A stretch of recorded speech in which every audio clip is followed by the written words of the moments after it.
മഹദി എന്ന് വരുമെന്നുള്ള ബേജാറിലാണ്. മഹദി വരണമെങ്കിൽ നിന്റെ അധികാര തമ്പുരാക്കന്മാർ തകരണം, അല്ലാതെ മഹദി വരൂല. എല്ലാവർക്കും ഇതൊക്കെ നിലനിർത്തിക്കൊണ്ട് മഹദി വരണം, നടക്കൂല. കോഴിമുട്ടയുടെ തോട് പൊട്ടാതെ കുട്ടിയെ കിട്ടണം എന്ന് പറയും പോലെ ആയിരിക്കും എന്ത് ഈ അധികാര ബിംബങ്ങളൊക്കെ നിലനിർത്തി തന്നെയും മഹദി വരണം. നമ്മൾക്ക് മഹത്തായ സൗദി സർക്കാർ നിലനിന്നുകൊണ്ട് മഹദി വരണം, നടക്കൂല. ലാ യഖ്റുജുൽ മഹ്ദിയു ഹത്താ യസൂല മുൽക്കുൽ അറബ് എന്ന് മുസ്തഫ നബി പറഞ്ഞിട്ടുണ്ട്. അറബ് രാജാക്കന്മാരുടെ രാജാധികാരങ്ങൾ തകർന്ന് തരിപ്പണമാകാതെ ഒരിക്കലും മഹദി പുറത്തു വരികയില്ല എന്ന് പുണ്യ റസൂൽ പറഞ്ഞിട്ടുണ്ട്. കോഴിക്കുട്ടിയെ കിട്ടണമെങ്കിൽ എന്ത് ചെയ്യണം? ഏറ്റവും ചുരുങ്ങിയത് കോഴിമുട്ട പൊട്ടണം. കോഴിമുട്ട പൊട്ടാതെ കോഴിക്കുട്ടിയെ കിട്ടാനുള്ള വഴി PC സർക്കാരിനെ പോലത്തെ മജീഷ്യന്മാർക്ക് അറിയായിരിക്കും, എനിക്കറിയില്ല.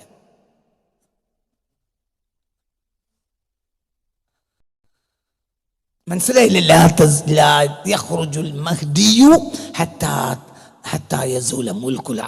അറബ് രാജാധികാരങ്ങൾ തകർന്ന തരിപ്പണമാകാതെ മഹദി പുറത്തു വരികയില്ല, അത് തകരുകയും ചെയ്യും. നിങ്ങളിപ്പോൾ വിചാരിക്കുന്നത് ഇറാൻ തകർക്കപ്പെടുന്നല്ല, ഒരിക്കലുമല്ല. ഇറാൻ തകരും, പക്ഷേ ഇറാൻ തകർന്നാൽ ബാക്കിയുള്ളതൊക്കെ തകരും. അറബ് രാജാവ് ഇപ്പോൾ തുടങ്ങിയ യുദ്ധം ഇത് നിലനിൽക്കാതിരിക്കട്ടെ എന്ന് പ്രാർത്ഥിച്ചോളി. നിലനിന്നാൽ അറബ് ലോകം മുഴുവനും തകരാതെ ഈ പ്രശ്നം അവസാനിക്കൂല. അറബ് ലോകം മുഴുവനും തകരും. അരക്ഷിതാവസ്ഥ അറബ് ലോകത്ത് പ്രത്യക്ഷപ്പെടും. ആ അരക്ഷിതാവസ്ഥയിലെ മഹദി വരും. അത് എത്ര വർഷം കൊണ്ട് നടക്കണം എന്ന് എനിക്കറിയില്ല. എനിക്ക് ഇത്ര കൊല്ലം കൊണ്ട് നടക്കണം എന്ന ആവശ്യവും ഇല്ല. എന്നെ സംബന്ധിച്ചിടത്തോളം എത്ര കൊല്ലം കൊണ്ട് മഹദി വരണമെന്ന് എനിക്കില്ല. ഇപ്പോൾ മഹദി വരരുതേന്ന് എനിക്കുണ്ട്, വരൂല്ല എന്ന് എനിക്ക് ഉറപ്പുണ്ട്. ഒരിക്കലും അടുത്തൊന്നും മഹദി വരൂല. മഹദി വരണമെങ്കിൽ അറബ് ഇംപീരിയലിസം തകരണം, അല്ല വരൂല. എന്നിട്ട് രക്ഷകനില്ലാതെ അറബ് ലോകം ഉഴലണം. ഒരു നേരത്തെ അന്നത്തിന് അറബ് ലോകം കെഞ്ചണം. അത് അടുത്തൊന്നും സംഭവിക്കൂല, അല്ലാതെ മഹദി വരൂല. ഒരു നേരത്തെ അന്നം അങ്ങനെയാണ്.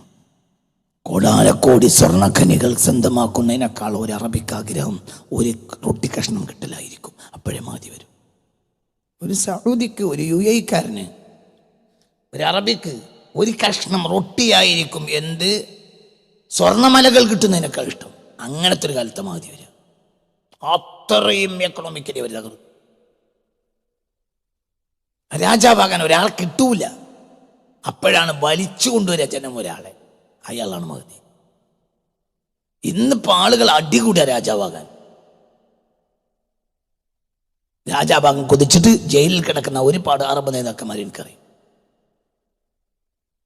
അവർ രാജാവാകാൻ കൊതിച്ചു എന്നതുകൊണ്ട് അവർ അധികാര കസേര കുതിച്ചപ്പോൾ അവർ അതിൻ്റെ പേരിൽ തന്നെ അവർ ഇരുമ്പൊഴിക്കളിൽ ഉള്ളിലായി. ഇനിയൊരു കാലം വരും, അക്കാലത്ത് രാജാവാകാൻ ഒരാളെ കിട്ടൂല അറബ് ലോകത്ത്. അപ്പോൾ ഒരാളെ വലിച്ചിട്ട് കൊണ്ടുവരും ജനം.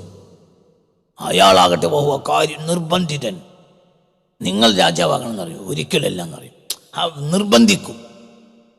അങ്ങനെ പരിശുദ്ധ കഅബാലയത്തിൻ്റെ മുറ്റത്ത് വെച്ച് അയാളുടെ കയ്യിലേക്ക് ജനങ്ങൾ വീഴും. അയാളാണ് മഹദി.